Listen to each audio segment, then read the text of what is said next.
परमेश्वर इन वचनों के द्वारा आप सभी को आशीषित करे। आइए कुछ समय हम इस शास्त्र भाग की ओर ध्यान दें और मैं आपसे कुछ चुनिंदा बातों को आपके सामने रखना चाहता हूँ। क्या होता है हमारे जीवन में जब हम जीने की कोशिश करते हैं ना, तो कई सारे हमारे जीवन में उतार चढ़ाव आते हैं और जब ये उतार चढ़ाव आते रहते हैं जाते रहते हैं तो कई सारी बातें हम सीखते रहते हैं ना। कई बार हम बोलते हैं ना कि जो अनुभव हमें आते हैं तो अनुभव से हम बहुत कुछ सीखते हैं, लेकिन उससे भी परे प्रभु का वचन जो है, प्रभु का वचन हमें कई सारी वास्तविकता को हमारे सामने रखता है। दुनिया में जो कुछ चल रहा है वो सब हमारे सामने यदि कोई रखता है तो वो प्रभु का वचन है। दुनिया में क्या हो रहा है अगर ये जानना है तो प्रभु के वचन को देखिए, प्रभु के वचन को पढ़िए, प्रभु के वचन का अध्ययन कीजिए, हमें पता लगेगा कि दुनिया में क्या चल रहा है। आज मैं दो सत्य और वास्तविक बातों को आपके सामने रखने की कोशिश करूँगा। ये जो शास्त्र भाग हमने जो पढ़ा है, ये शास्त्र भाग हमें दो सत्यता की ओर लेकर जाता है। दो वास्तविकता हमारे जीवन में हमें समझना बहुत ज़रूरी है। अगर वास्तविक रूप से इस शास्त्र भाग को यदि हम देखते हैं तो यहाँ पे दो शास्त्र भाग है, एक शास्त्र भाग न होते हुए दो शास्त्र भाग है। 21 से लेकर यदि हम 24वें वचन तक देखें, मरकुस रचित सुसमाचार उसका 5वां अध्याय और उसके 21 से लेकर 25वें अध्याय या 24वें वचन तक यदि हम देखें तो वहाँ पे एक पहली घटना हमें वहाँ पे दिखाई देती है। जो याईर नामक जो एक अधिकारी है ना, सभास्थान का अधिकारी जो है, उसके बेटी के बारे में वो यीशु मसीह के पास आता है और यीशु मसीह के द्वारा उस बेटी के लिए चंगाई पाना चाहता है। वो विनती करने के लिए आता है। वो एक व्यक्ति हमें दिखाई देता है और फिर हम जब 25वें वचन में आते हैं, मरकुस रचित सुसमाचार उसका 5वां अध्याय और उसके 25 से लेकर 34वें वचन तक यदि हम देखते हैं तो वहाँ पे हमें एक स्त्री दिखाई देती है। जो स्त्री 12 वर्ष से उसके शरीर में से लहू बह रहा था। समझ में आ रही है बात? ये दो वाक्य जो है या दो प्रसंग जो है वो काफ़ी अलग है, लेकिन याईर नामक का जो वाक्य है वो सिर्फ 24वें वचन तक है, ऐसा नहीं है। यदि हम 35वें वचन से देखें और 43वें वचन तक हम देखें तो फिर से एक बार वो याईर का जो प्रसंग है या याईर की जो कहानी है, घटना है, वो हमें वापस एक बार वहाँ से शुरू होती हुई हमें दिखाई देती है। ये क्यों ऐसा है? 21 से लेकर 24 तक पहले 4 वचन मरकुस लिखता है। उसके बाद जो सामरी स्त्री है या 12 वर्ष जिसका लहू बहा है उसके बारे में यीशु मसीह वहाँ पे या मरकुस लिखता है। और उसके बाद वापस एक बार याईर नामक जो अधिकारी है उसके बेटी के बारे में वो कहानी लिखना शुरू करता है। ये ऐसा क्यों करता है? क्यों पवित्र आत्मा, जो पवित्र शास्त्र का मूल लेखक जो है, वो पवित्र आत्मा ऐसे लिखने पर मरकुस को क्यों मजबूर करता है? क्यों वो ऐसे लिखता है? आपको समझ में आ रही है बात मैं क्या बोल रहा हूँ? पहले 4 वचन याईर नामक अधिकारी के बारे में, उसके लड़की के बारे में, फिर उसमें से वो 25वें वचन से 34वें वचन तक वो क्या करता है? उस 12 साल की स्त्री के बारे में लिखता है जिसके शरीर में से लहू बह रहा था ना। और वापस एक बार 35वें वचन से करीब 43वें वचन तक वो फिर से एक बार उस याईर के बेटी के बारे में वो घटना लिखना प्रारंभ करता है। ऐसा क्यों प्रभु के आत्मा ने उसे कहा तू इस तरीके से लिख? कई सारी साम्यता हमें इन दोनों परिच्छेदों में दिखाई देती है। कई सारी समानता हमें इन दोनों परिच्छेदों में दिखाई देती है। देखिए, याईर नामक जो अधिकारी है वो बहुत कंफर्ट जोन में है, ऐसा नहीं है। उसकी बेटी जो है वो मृत्यु की कगार पर है, बराबर। उसका मृत्यु शायद कुछ समय में होने ही वाला है। वो उसने शायद एक अधिकारी होने के नाते उसने कई सारे चीज़ों को उसके बेटी के लिए किया होगा। करते हैं ना, पिता करते हैं, माँ करती है ना। आखिर सांस तक माँ बाप अपने बेटों के लिए, बेटियों के लिए लड़ते रहते, झगड़ते रहते, प्रयास करते रहते। शायद इस याईर ने भी किया होगा। और जब याईर को पता लगा होगा कि नहीं, यीशु मसीह यहाँ से जा रहे हैं या यीशु मसीह इसी एरिया में आ रहे हैं, तो याईर ने सब कुछ छोड़ के सिर्फ और सिर्फ अपनी बेटी के लिए वो कहाँ पहुँचा? यीशु मसीह के पास पहुँचा। देखिए, मैं जो समानता आपके सामने रखना चाहता हूँ, वो समानता काफ़ी सुंदर है, काफ़ी आश्चर्यजनक है। याईर जो है उसकी अवस्था जो है वो काफ़ी भयानक है। उसी तरीके से ये जिसके शरीर में से लहू बहने वाला जो स्त्री है, वो स्त्री भी, उसकी परिस्थिति भयानक है। उसने सब कुछ किया है, सब कुछ उसने उस पर खर्च किया है। वो वेदों के पास गई है, सब कुछ करने के बावजूद उसको गुण आया नहीं आया, उसको चंगाई प्राप्त हुई नहीं। वो और उसमें उलझती गई और उसके जीवन में कठिनाई बढ़ती रही और उसके जीवन में जो संकट था वो बढ़ता रहा। सो याईर की जो परिस्थिति है वही परिस्थिति किसकी है? इस स्त्री की है ना। परिस्थितियाँ विपरीत नहीं है, परिस्थिति समान है। दूसरी समानता जो है, यदि हम 5वें अध्याय के 27वें वचन में देखें तो वहाँ पे लिखा है कि ये जो स्त्री है वो यीशु मसीह के बारे में सुनती है। याईर भी सुनता है और यीशु मसीह के पास आता है, यीशु मसीह को फेस टू फेस वो देखता है। ये एक समानता हमें दिखाई देती है। तीसरी समानता यदि हम देखें तो 5वें अध्याय के 33वें वचन में यदि हम देखें तो वहाँ पे ये जो रक्तस्रावी स्त्री है या ये लहू बहने वाली जो स्त्री है वो क्या करती है? देखिए, तब वह स्त्री यह जानकर कि मेरी कैसी भलाई हुई है, डरती और कांपती हुई आई और उसके पाँव पर गिरकर उसने सब हाल सच कह दिया। देखिए, वो यीशु मसीह के पाँव पर गिरी। यदि हम 5वें अध्याय के 22वें वचन में देखें तो वहाँ भी हमें याईर के जीवन में इसी प्रकार की कृति दिखाई देती है। 22वें वचन में लिखा है, याईर नाम आराधनालय के सरदारों में से एक आया और उसे देखकर उसके पाँव पर गिरा। यानी ये जो स्त्री थी वो भी यीशु मसीह के पाँव पर गिरी और ये जो याईर नामक जो अधिकारी है वो भी यीशु मसीह के पाँव पर गिरा। याईर की भी कठिनाई सेम है और स्त्री की भी कठिनाई सेम है।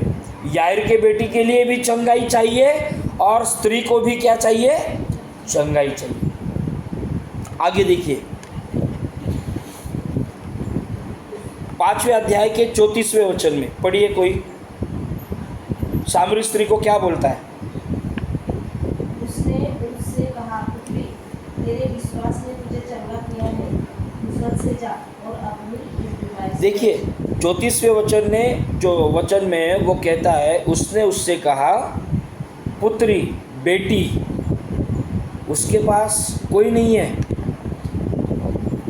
उसके पास कोई नहीं है। वो अकेली लड़ते झगड़ते शायद वो भीड़ में वो अकेली घुसी हुई है, वो चंगाई पाना चाहती है। लेकिन ऐसे कठिनाइयों में भी यीशु मसीह उसके साथ एक नाता प्रस्थापित करते हैं, एक रिलेशनशिप बिल्ड करते हैं और वो है पुत्र होना।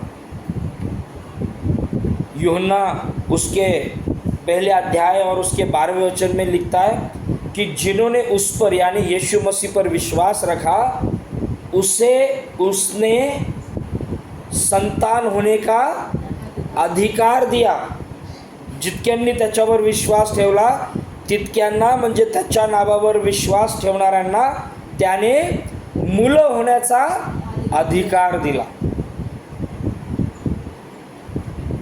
सो यीशु मसीह उस स्त्री को क्या कहते हैं? पुत्री, बेटी। याईर किसके लिए आया है? बेटी के लिए। बेटी बेटी है समानता ना। यीशु मसीह इसे बेटी कहते हैं, याईर किसके लिए आया? बेटी के लिए आया, बराबर है। और देखो और एक समानता मैं आपको बताना चाहता हूँ। 5वें अध्याय के 27वें वचन में क्या लिखा है? वह यीशु की चर्चा सुनकर भीड़ में उसके पीछे से आई और उसके वस्त्र को छू ली। क्या किया उसने? उसके वस्त्र को क्या किया? छू लिया। उसके वस्त्र को छू लिया। 41वां वचन पढ़िए। और लड़की का हाथ पकड़कर उससे कहा, क्या किया यीशु ने लड़की का? यीशु मसीह ने क्या किया? यहाँ पे स्त्री यीशु के वस्त्र को छूती है, यहाँ पे उस बेटी को कौन छूता है? यीशु को छूता है। छूना, स्पर्श करना, टच करना कौन करता है? यहाँ पे स्त्री, यहाँ पे यीशु मसीह। अभी और एक समानता मैं बताता हूँ। याईर की बेटी का क्या हाल था? क्या हाल था? वो मरने के कगार पर थी। स्त्री का क्या हाल था? वो भी मरने के कगार पर थी। अभी और एक विशेष समानता इसमें क्या है मालूम है? देखिए 21वें वचन से अगर पढ़ते पढ़ते यदि हम आगे आए तो वहाँ पे लिखा है, या 25वें वचन से हम देखें तो वहाँ पे लिखा है, और एक स्त्री जिसको 12 वर्ष से लहू बहाने का क्या था? रोग था। कितने सालों से था? इस स्त्री को, ये जो स्त्री है इसका लहू बह रहा था कितने सालों से? 12 सालों से। और देखिए 42वां वचन, 42वां वचन क्या लिखा है? और लड़की तुरंत उठकर चलने लगी क्योंकि वह 12 वर्ष की थी। कितनी साल की थी? 12 साल की। ये 12 साल से झगड़ रही है, वो मर जाएगी। और ये 12 साल की है, वो भी मर जाएगी। 12 साल समान है ना। कितनी सारी समानता है ना प्रभु के वचन में। देखिए कि जब हम इन चीज़ों को हम जब देखते हैं ना, इसमें से एक वास्तविक स्वरूप हमें समझना बहुत ज़रूरी है। इसको समझना बहुत ज़रूरी है। और वो सत्यता क्या है, वो वास्तविकता क्या है कि परमेश्वर या उसका इकलौता पुत्र यीशु मसीह जो है, यीशु मसीह हमारे जीवन में कुछ बातों को हमारे जीवन में लेकर आते हैं। अभी पहली बात हमें ये सीखना ज़रूरी है इन दोनों शास्त्र भागों से। हमारी परिस्थिति जो है कैसी भी हो, हमारे पास पद जो है, पद यानी डेजिग्नेशन बोलते हैं ना उसको, हमारा कौन सा भी पद हो, भले हमारा पद बड़ा हो या छोटा हो, हमारी परिस्थिति अच्छी हो या विपरीत हो। याईर अधिकारी था, स्त्री जो थी वो बीमार थी, इसकी परिस्थिति कठिन थी। ये तो सबसे बड़ा अधिकारी था, शायद सभास्थान का अधिकारी था। फिर भी इन दोनों में एक समानता और एक समानता थी। क्या? ये दोनों यीशु मसीह के पास आए। ये दोनों किसके पास आए? यीशु मसीह के पास। आपका पद, आपकी प्रॉपर्टी, आपका डेजिग्नेशन, आपकी आइडेंटिटी, आपकी जो आइडेंटिटी को क्या पहचान, आपकी पहचान, आप कितने बड़े हैं, कौन से ओहदे पर है, क्या करते हैं दुनिया में, ये मायने नहीं रखता जब तक आप यीशु मसीह के पास अपनी सारी चीज़ों को लेकर नहीं आते, अपनी कठिनाइयों को लेकर नहीं आते, अपने अंदरूनी जीवन को लेकर नहीं आते। मैटर क्या करता है? यीशु मसीह के पास आना। मत्ती रचित सुसमाचार उसका 11वां अध्याय और उसके 28 वचन में प्रभु यीशु मसीह कहते हैं, बोझ से दबे हुए लोगों आप मेरे पास आओ, मैं क्या करूँगा? आपको विश्राम। अहो कष्टी भाराक्रांत जन हो, तुम्ही सर्व माझ्याकडे या, मजकडे या, म्हणजे मी तुम्हाला काय देईन? येशू सारखा विसावा या जगात दुसरा कोणी देत नाही। येशू सारखी विश्रांती या जगामध्ये दुसरं कोणीही देत नाही। आम्ही येशूकडे आलं पाहिजे। हमें किसके पास आना है? यीशु के पास। बीमार होते हैं, डॉक्टर के पास भागते हैं, अच्छी बात है, सबसे अच्छी बात है यीशु मसीह के पास। जीवन में कठिनाई है, कई सारे लोग अड़ोस पड़ोस में जाते हैं ना सॉल्यूशन निकालने। पारिवारिक कलह है, कहाँ पे जाते हैं? कोर्ट में जाते ना। कई सारे लोग हैं, कहाँ जाना है हमें? यीशु मसीह के पास जाना है। हमारे हर एक कठिनाइयों का सॉल्यूशन किसके पास है? तो वो हमारे यीशु मसीह के पास है। याईर यीशु मसीह के पास आया, ये स्त्री यीशु मसीह के पास है। आपको पता है जब यीशु मसीह का जन्म हुआ, ज्ञानी लोग किसके पास आए? यीशु मसीह के पास आए। निकोदेमस किसके पास आया? यीशु मसीह के पास आया। वो सामरित स्त्री ना, वो कुएं के पास जहाँ पे यीशु था, वो वहाँ पे आई। जब कोई यीशु मसीह के पास आता है ना, यीशु मसीह उसे खाली हाथ कभी भेजते नहीं है। आमीन। कभी भेजते नहीं है, वो भरा हुआ जाता है, वो खाली हाथ नहीं जाता ना, वो कभी खाली हाथ नहीं जाता। सो हमें ये समझना बहुत ज़रूरी है कि हमें यीशु मसीह के पास आना बहुत ज़रूरी है। हमारा ओहदा क्या है, हमारी पहचान क्या है, हम किन कठिनाइयों से गुजरे, उससे कुछ लेना देना यीशु मसीह को नहीं। यीशु मसीह ने सबको आमंत्रित किया है, सबको न्योता दिया है। बोझ से दबे हुए, अगर आप बोझ से दबे हुए हैं, आपके जीवन में कठिनाई है, आपके जीवन में आपका जीवन आंसुओं से भरा हुआ है, आपके जीवन में कई सारी परेशानियाँ हैं, यीशु मसीह के पास है। यीशु मसीह छुटकारा देने के लिए तैयार है। एक गीत है ना, प्रभु का आनंद है मेरी ताकत, संसार में यीशु है मेरी ताकत। उसका एक चरण कहता है, जब मैंने सोचा ये असंभव है, तब प्रभु यीशु ने मुझसे कहा, असंभव को संभव करने वाला मैं तेरे साथ हूँ। यीशु मसीह आपके साथ और मेरे साथ है। क्यों ना उस यीशु मसीह पर विश्वास रखें, क्यों ना उसकी इच्छाओं को सम्मानित करें, क्यों ना उसके लॉर्डशिप को, उसके प्रभुत्व को हमारे जीवन में अंगीकार है। यीशु मसीह हमारे जीवन के लिए काफ़ी कुछ करना चाहते हैं। बस एक मात्र कृति हमें करनी है, और वो है किसके पास जाना है? यीशु मसीह के पास। यीशु मसीह के पास जाना है। तो आइए अपने सिरों को झुकाएं, आँखों को बंद करें और ये कबूल करें कि हम यीशु मसीह के पास जाना चाहते हैं। हमारी हर एक कठिनाइयों को, हर एक ज़रूरतों को और हर एक चिंताओं को, हर एक परेशानियों को अगर कोई ठीक ठाक करने की सामर्थ्य रखता है, वो है यीशु मसीह। स्वर्गीय पिता, हम फिर से एक बार आपको धन्यवाद देते हैं। पूरे विश्वास के साथ पिता, हम आपके सम्मुख आते और प्रार्थना करते पिता, जैसे आपने आपके वचन में कहा है कि बोझ से दबे हुए लोग मेरे पास आओ, मैं तुम्हें विश्राम दूंगा।